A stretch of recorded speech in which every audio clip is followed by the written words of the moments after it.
प्रिय विद्यार्थियों नमस्कार। आज हम अर्थशास्त्र का 11वीं-12वीं का सिलेबस शुरू करने जा रहे हैं।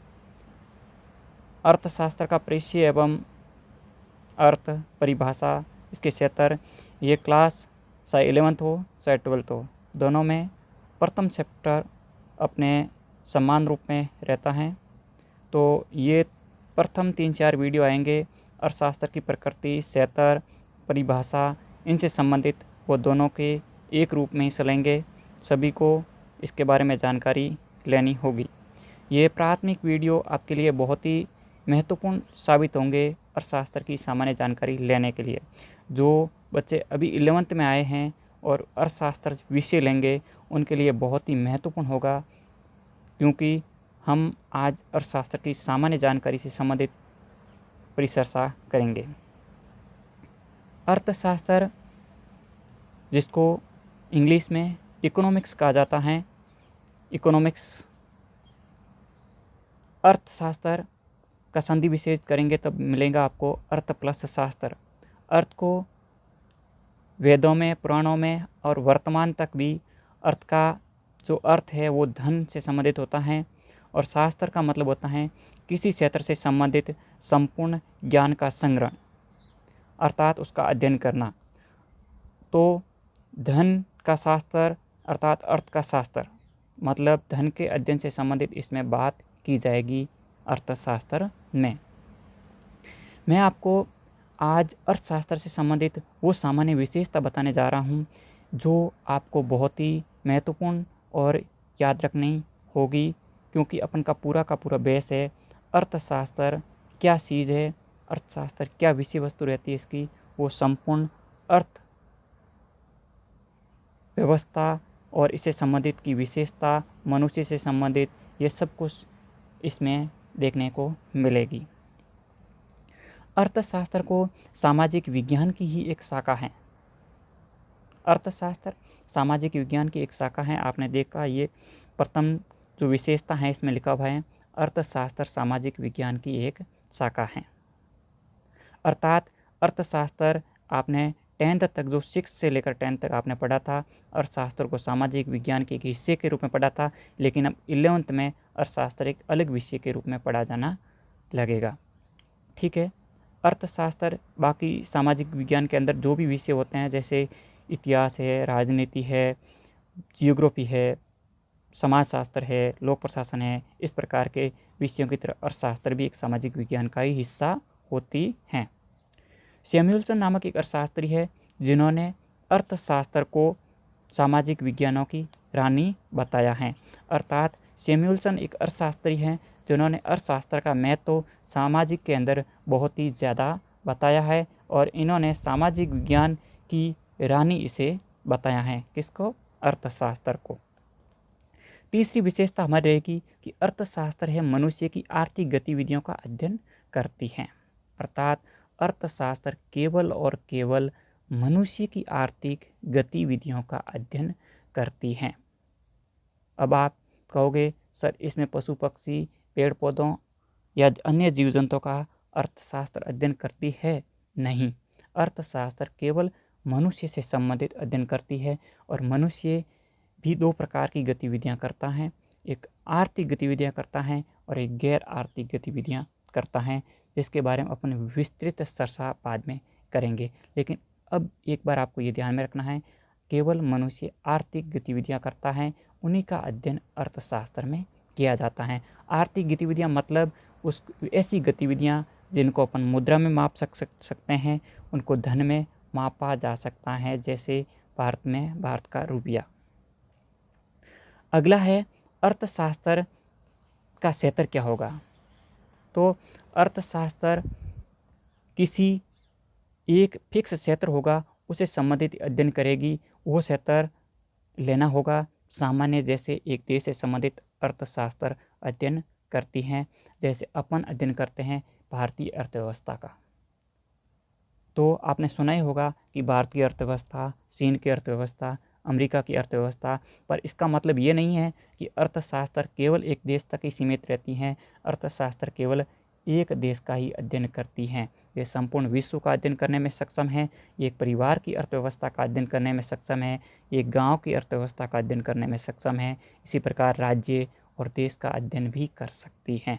मतलब ये हुआ कि अर्थशास्त्र का अध्ययन करते समय आपको अर्थशास्त्र का क्षेत्र सुनना होगा, और अर्थशास्त्र का क्षेत्र होता है अर्थव्यवस्था।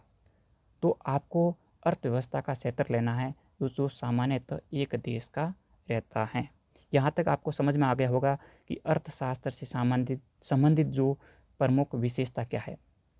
नंबर 1 थी, अर्थशास्त्र सामाजिक विज्ञान की ही एक शाखा है। नंबर 2, सैमुअलसन नामक एक अर्थशास्त्री हैं जो क्या कहता है कि अर्थशास्त्र सामाजिक विज्ञानों की रानी है। ये बहुत ही इंपॉर्टेंट है, ये आपको याद रखना होगा।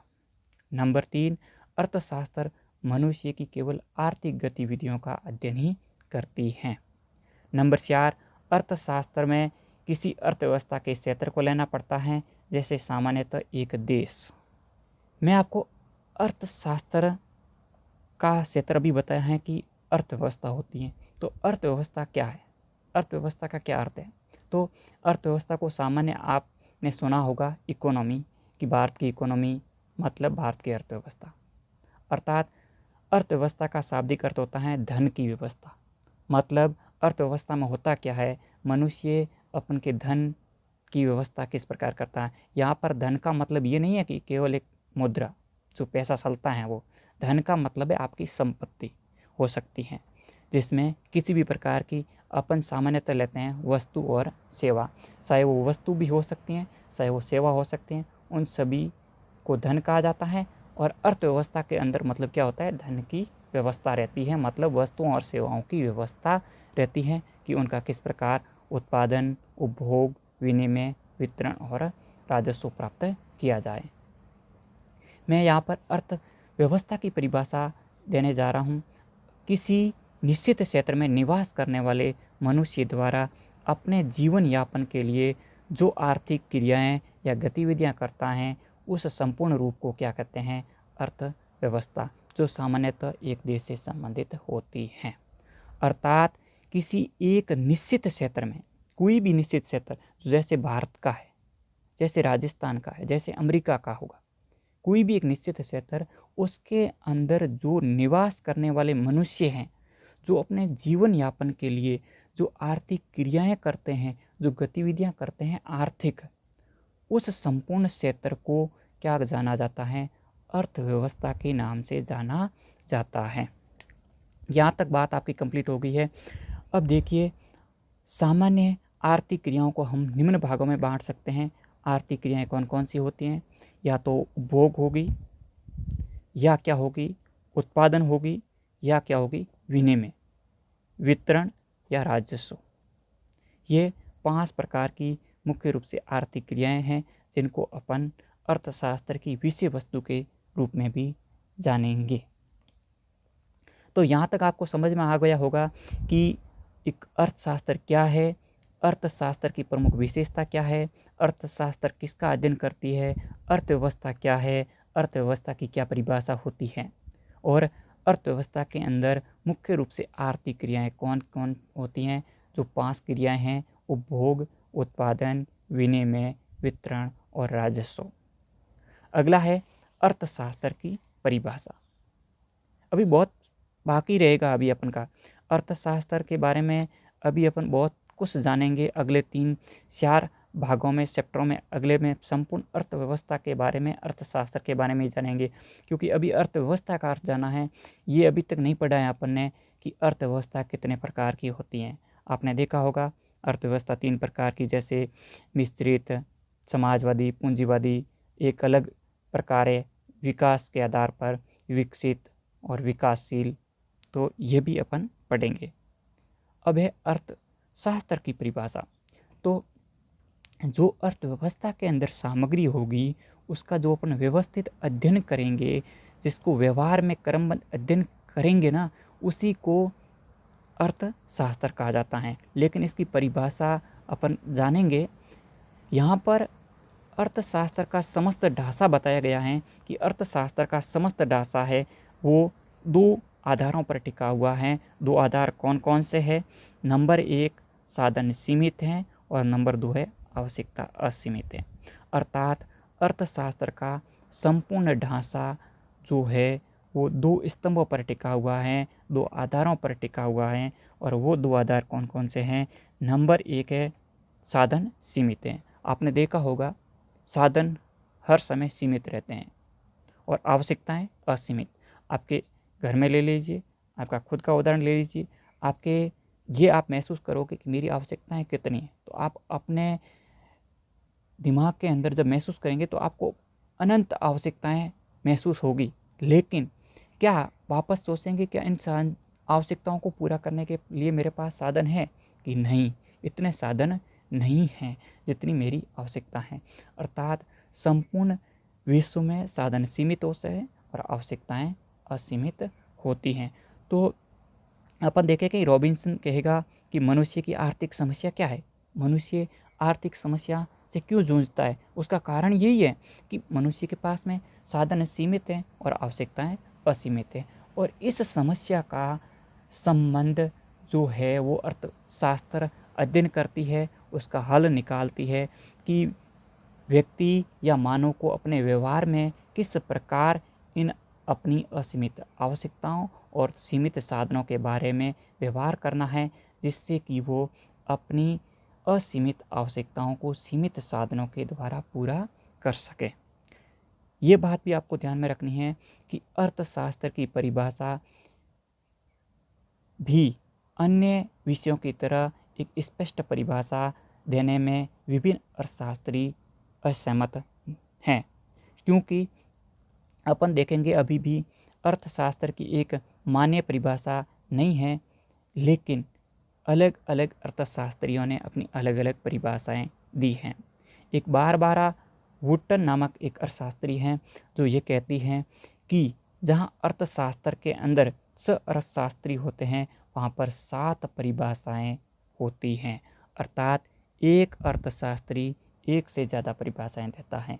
अर्थात आप समझ गए होंगे कि इस देश में, भारत में या विश्व में कितने अर्थशास्त्री होंगे। तो सब अर्थशास्त्र की विषय वस्तु को आधार लेते हैं और उसके अनुसार अर्थशास्त्र की परिभाषा देते हैं। मुख्य रूप से अपन पढ़ेंगे अर्थशास्त्र की परिभाषा को 5 भागों में बांटा गया है, जिसका अपन अगले 1-2 अध्यायों में जानकारी लेंगे। अर्थशास्त्र के संबंधित एक नॉर्मल परिभाषा जो आपको ध्यान में रखनी है, दिमाग में रखनी है कि अर्थशास्त्र की वास्तविक परिभाषा, तो मैंने बताया अभी अर्थशास्त्र की वास्तविक परिभाषा तो नहीं है, क्योंकि अर्थशास्त्र की परिभाषाओं को मुख्य रूप से 5 भागों में बांटा गया है। मतलब 5 अलग अलग क्षेत्रों में अर्थशास्त्रियों ने परिभाषा दी है। उसके अंदर भी हजारों अर्थशास्त्री हैं जिन्होंने अपनी अलग अलग परिभाषाएं दी हैं। लेकिन अर्थशास्त्र की एक सामान्य परिभाषा है कि अर्थशास्त्र एक वो विज्ञान है जो मनुष्य की क्या करता है, जो मनुष्य की आर्थिक क्रिया जैसे उत्पादन हो गया, उपभोग हो गया, विनिमय हो गया, वितरण हो गया तथा राजस्व, इन 5 का अध्ययन करती है। कौन? अर्थशास्त्र, जिसमें मानव अपनी असीमित आवश्यकताओं तथा सीमित साधनों जिनका वैकल्पिक प्रयोग करके संतुलन स्थापित कर सकता है। अर्थात क्या? अर्थशास्त्र की जो विषय सामग्री होगी वो उत्पादन, उपभोग, विनिमय और वितरण होगी जी, और राजस्व, इन सभी का अर्थशास्त्र अध्ययन करती है। और मनुष्य क्या करता है? इस अर्थशास्त्र का अध्ययन करके इन विषय वस्तु की जानकारी लेके इनको समझ के क्या कर सकता है? अपनी असीमित आवश्यकताओं तथा सीमित साधन क्या है? सीमित है, जिनका वो क्या करेगा? वैकल्पिक प्रयोग करेगा। मतलब एक ही साधन का अलग अलग रूप में प्रयोग करेगा। उदाहरण के लिए जैसे पानी, अब पानी का प्रयोग हजारों आवश्यकताओं में करते हैं। उदाहरण के लिए जैसे बिजली, आप बिजली का प्रयोग हजारों आवश्यकताओं में करते हैं। अर्थात वो वस्तु एक है लेकिन उसका अपन वैकल्पिक प्रयोग करना जानते हैं। इसलिए क्या करते हैं? अपन के पास साधन सीमित होते हुए भी अपन उस असीमित आवश्यकताओं को पूरा करने की कोशिश करते हैं। और ये जो कोशिश कराता है यही अपन संतुलन बैठाने की जो कोशिश करते हैं, इसका जो अध्ययन अपन करते हैं वो अर्थशास्त्र के अंदर करते हैं, और अर्थशास्त्र इस संतुलन को स्थापित करने में हमारा सहयोग करती है। तो आज आप क्या पढ़े कि अर्थशास्त्र का सामान्य अर्थ क्या होता है, अर्थशास्त्र की मुख्य विशेषता क्या है, अर्थशास्त्र किन का अध्ययन करती है, अर्थव्यवस्था है जो क्या है, उसका क्षेत्र क्या होता है, उसके बाद में अर्थशास्त्र का संपूर्ण ढांचा कितने स्तंभों पर टिका हुआ है, और अंतिम पढ़ाए अर्थशास्त्र की परिभाषा जो मुख्य रूप से 5 भागों में बांटी गई हैं उसका अपन अध्ययन करेंगे। लेकिन अर्थशास्त्र की एक सामान्य परिभाषा क्या होती है, मनुष्य अपनी असीमित आवश्यकताओं का सीमित साधनों का किस प्रकार वैकल्पिक प्रयोग करके संतुलन स्थापित करता है, इन सभी से संबंधित जानकारी आज आपने ली। नमस्कार, अगले वीडियो में मिलेंगे फिर एक